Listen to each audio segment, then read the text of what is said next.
இளையராஜா.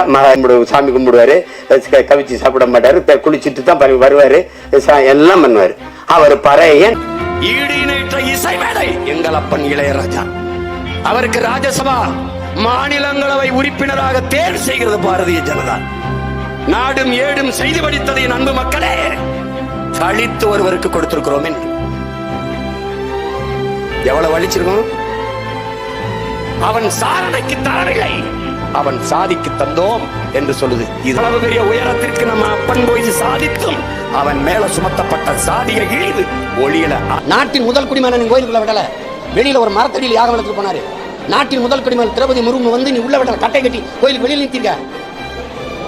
நீ என்னடா தர்மம் பேசுற? என்ன தர்மம் பேசுற நீ? நான் இந்திய நாட்டின் ஜனாதிபதி ஆகிய தீண்டத்தவானா இருக்கேன். இந்த வேறுபாடு புரியுதா? சமூகம் எப்படி கட்டமைச்சிருப்பாரு. இப்ப யாரு உயர்ந்தவர், எது உயர்ந்தது, எதன் அடிப்படையில் நம்ம அதை பாக்குறோம்? அதான் பிரச்சனை.